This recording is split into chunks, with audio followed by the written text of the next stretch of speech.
Stay away from America. Why are former allies now warning citizens to avoid U.S. travel? Breaking. Germany, United Kingdom, Denmark, Finland, and Portugal have issued unprecedented travel warnings against visiting the United States. Even travelers with perfectly valid documents face detention, interrogation, and rejection at American borders without explanation. The turning tide. Why the world is closing its doors to Americans. In recent months, several countries have warned their citizens about traveling to the United States. These warnings show growing concerns about the country's strict border checks and changing entry rules. Nations like Germany, the United Kingdom, Denmark, Finland, and Portugal have all updated their travel advice. These updates are based on real cases where people with correct papers were still stopped, questioned, or even detained at the border. Germany's travel alert says there is no promise that travelers will be allowed in, even if they meet all the requirements. The United Kingdom has also told its citizens to follow every rule carefully. Breaking any rule could lead to arrest or being sent back. Denmark and Finland share the same message. They say border agents in the United States can be unpredictable. Travelers should be ready for long delays and extra questions when they arrive. Portugal, which usually has a strong relationship with the United States, has also shared a warning.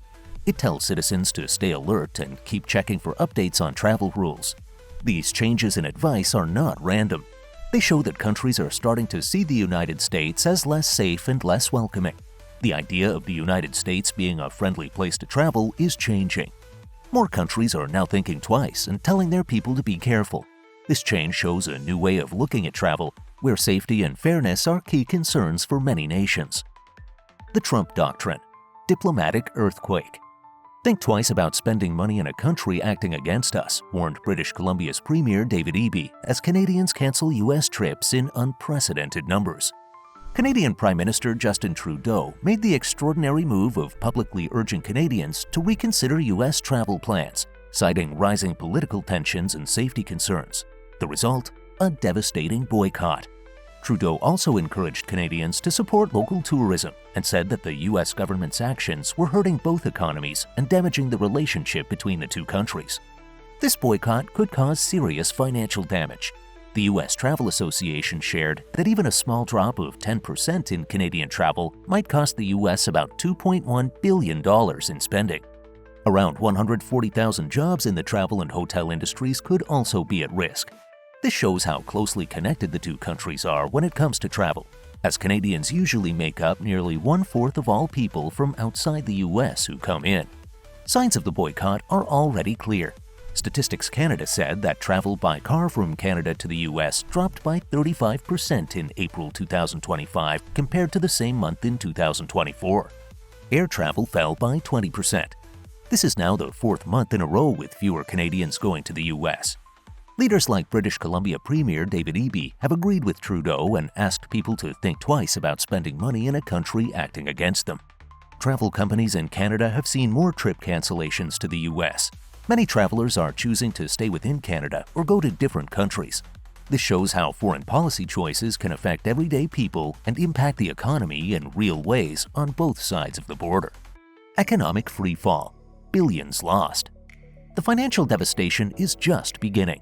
Tourism economics has reversed its optimistic 8.8% growth forecast to a catastrophic 10% decline. Tensions in global relations and strong trade policies caused many people to cancel travel plans. The U.S. Travel Association warned that a mere 10% drop in Canadian visitors would equal $2.1 billion lost and put 140,000 American jobs at risk.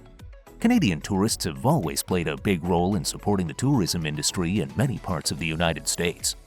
Tourism Economics, a major research group, also predicts a 20% drop in travel from Canada.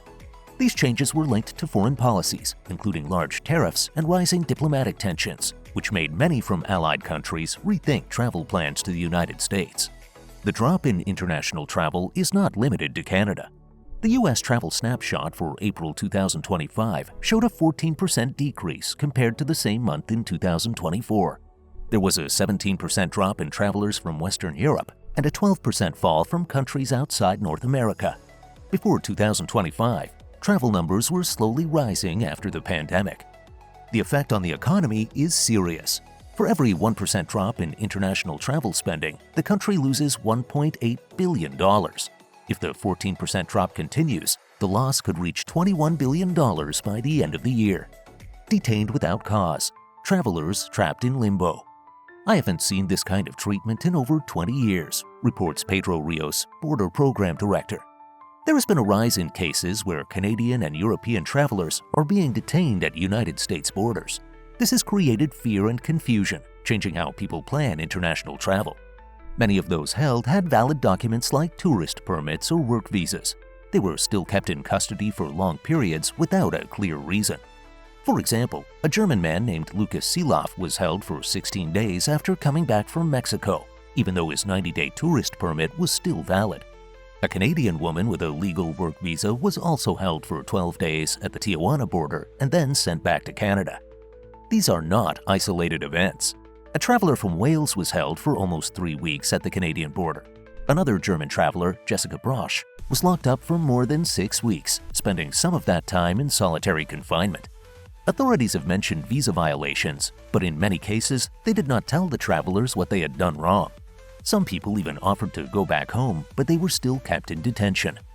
Those held face emotional stress and must often pay for their return flights. UCLA now warns foreign students and staff about the risks of traveling, as re-entry into the country is no longer predictable. America's reputation in ruins. Travel bloggers are explicitly boycotting America. The way the world sees the United States is changing. Many people now think of it as a place that is not safe, especially for minorities and people who speak out against the government. International news reports often show stories about racial violence, deep political divides, and fewer protections for civil rights. These stories are not only told by big news companies, travel bloggers and journalists are also sharing their worries online. Some travel bloggers have decided not to go to the United States. They have posted on social media about their reasons, which include fears of gun violence, racial profiling, and how immigrants are treated. These bloggers explain that they feel unsafe and uncomfortable with the way law enforcement behaves, especially towards certain groups. They also speak about how hard it is for people to speak freely without facing backlash. Groups that defend free speech and press rights have also shared similar concerns. Organizations such as Reporters Without Borders have said that the country is not supporting free journalism the way it used to. During Donald Trump's time as president, his attitude toward reporters and media was very negative, which added to this view. Surveys from countries in Europe and Latin America show that fewer people want to travel to the United States.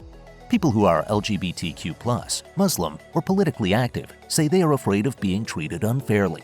Because of these feelings, travel companies are seeing less interest in trips to the United States. Instead, places like Canada, Portugal, and New Zealand are becoming more popular. Global alliance is fracturing.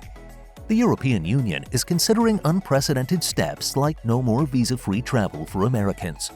European Union officials are becoming more concerned about the United States' unpredictable foreign policies and internal challenges. These concerns are leading to real policy discussions, not just public statements. One of the main areas under review is the visa policy. The European Union is thinking about changing its visa rules so it would be easier to take away visa-free travel from countries like the United States if political or human rights problems grow. This shows that the European Union wants to use visa rules to respond to what it sees as one-sided actions by the United States. Military and trade talks are also changing. NATO members are worried about the United States focusing more on its own interests and less on shared security. Some European leaders have suggested creating their own defense plans without depending on the United States. Trade talks are slowing down or changing direction as countries try to build new partnerships. Many are reacting to tariffs and unclear trade policies coming from Washington. Cultural and academic ties are being reviewed too. European schools and research centers are rethinking their work with American institutions because of growing concerns about political interference. This shift shows a deeper loss of trust in international systems that the United States used to lead. Many allies now feel the United States is not a steady partner, and they are looking to build new regional ties. There is growing concern that if the United States keeps pulling back from global leadership, its soft power and influence will shrink. Former UK Prime Minister Sir John Major said this could give more space to authoritarian governments and weaken global support for democracy. Cutting support for aid and diplomacy is already allowing countries like China and Russia to grow their influence. Analysts believe rebuilding trust will need clear and steady leadership, but it is unclear if that change will come. The world is closing its doors to Americans. How did we get here? And can this devastating trend be reversed? Leave a comment below. If this topic caught your attention, don't forget to like, share, and subscribe for more.